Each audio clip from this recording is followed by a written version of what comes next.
know this. President-elect Trump is already turning out to be a president like no other, if for no other reason than the number of business entanglements he may very well have on day one in the Oval Office.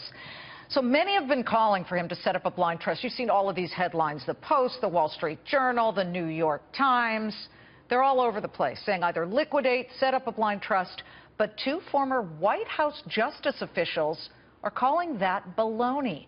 Today, in the Washington Post, David Rivkin and Lee Casey write, quote, he can establish a firewall between himself and his adult children with respect to family business affairs. They would agree to give him no information about their business dealings, and he would pledge not to discuss those dealings with them. In a Fox Business exclusive, one of the op-ed authors, David Rivkin, joins me now. He's former Justice Department and White House counsel official. Good to have you, David. Thanks for being here. Good to have you, Liz. How would that work? Explain what you envision if he says, okay, I won't talk to you and you won't talk to me about the business. Well, we mentioned three things in our op-ed. One is a Chinese wall where he would not discuss anything regarding business matters with whoever is running the companies, his children or anybody else, number one. Number two, if any of his companies are going to engage in foreign ventures, they would pledge to run this by the White House counsel's office to see if there are any problems with the emolument clause, and this is primarily to make sure that he's not dealing with foreign governments or foreign government instrumentalities, but dealing just with foreign companies. And three, if he's inclined to seek advice on governmental policy from his children, which frankly every president has done from time to time, to the extent that matters touch upon possible business issues, he would also run it by White House counsel's office. And I wanted to mention to your viewers, look, the White House counsel's office is an office of highest integrity. They're going to do their best to keep everything running smoothly, ethically, and in a way that comports with all of the commitments that will be made. David, you're a big lawyer right now at Baker Hostetler. You know the law, but with all due respect, I know there are some very smart people watching saying, is this guy for real?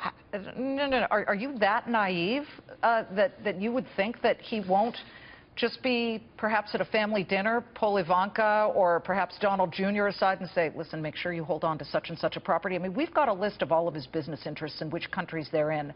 Some of them are in listen, politically touchy countries like Qatar, Indonesia, China, no less, Azerbaijan.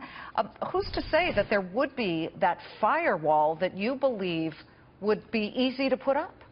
Call me naive, but I'm inclined to take people at their word unless proven otherwise. And I think that whatever else you can say, being in the office of the president, and I was fortunate to serve two presidents, imbues you an extra sense of responsibility and a feeling that you want to do the right things.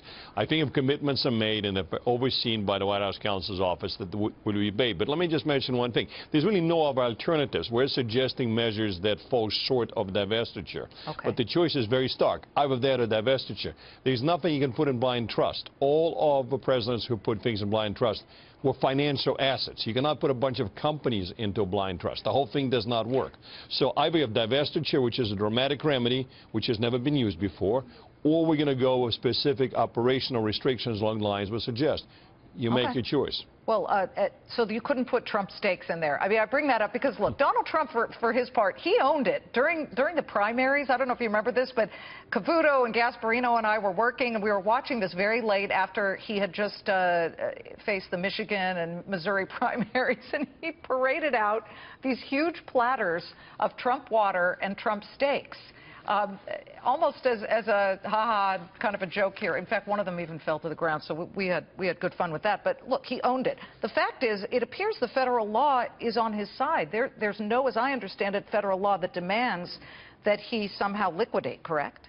Absolutely. You're absolutely right, Liz, and this is a matter of policy.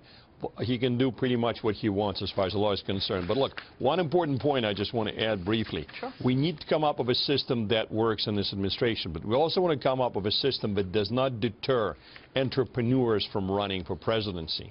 Because at this point in time, the American people are sick and tired of politicians. If you're going to say that every entrepreneur who becomes the president has to divest himself of the companies he or she built and has a feeling of pride, they're just not going to run for office. So that's not in our national interest. So we have to take both a short-term view and a long-term view and the balance the two.